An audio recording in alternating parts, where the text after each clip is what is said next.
ऐसा नौजवान जिसे किस्मत ने आराम नहीं बर्फीली चोटियां दी, उसे आसान रास्ते नहीं मिले, सीधी चट्टाने मिली, सुरक्षित सुबह नहीं मौत से भरी रातें थी। यह कहानी है नागालैंड के कैप्टन केंगू रूसे की, जिन्हें प्यार से उनके सिपाही नींबू साहब कहते थे। कारगिल की वे ऊंचाइयां जहां 16,000 फीट पर सांस लेना भी युद्ध बन जाता है, जहां -10 डिग्री की ठंड हड्डियों को जमा देती है, जहां दुश्मन की गोलियां हर कदम पर इंतजार करती हैं, वहीं पर कैप्टन केंगू रूसे ने पीछे हटने का मतलब भूल जाना सीखा।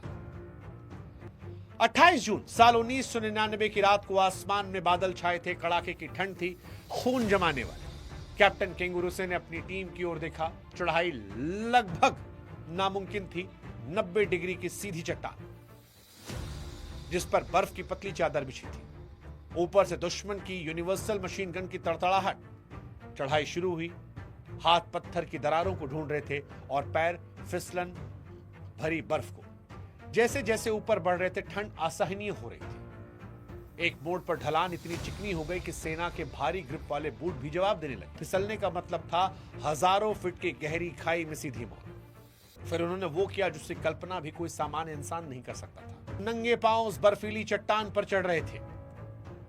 उनकी नंगी उंगलियां बर्फ को काट रही थी और चट्टान की दरारों को पकड़ रही थी। खून रिस रहा था जो बर्फ पर लाल निशान छोड़ रहा था। ठंड के चलते उनके पैर सुन्न पड़े थे, लेकिन उनके दिमाग में केवल एक धुन सवार थी।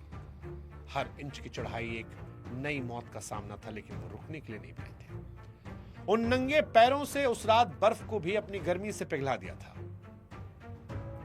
जब वे चोटी के ढलान के अंतिम छोर पर पहुंचे तो दुश्मन के संतरी ने देख लिया।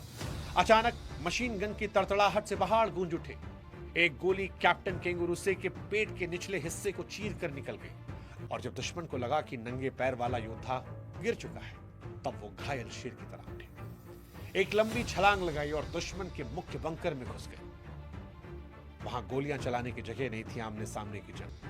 खून से लथपथ होने के बावजूद ग्रेनेड निकाला, मुख्य बंकर को उड़ाया। लोन हिल पर अब भारतीय सेना कब्जा था। चोटी मुक्त हो चुकी थी, जीत की कीमत चुकाई जा चुकी थी। आंखें बंद हो रही थी।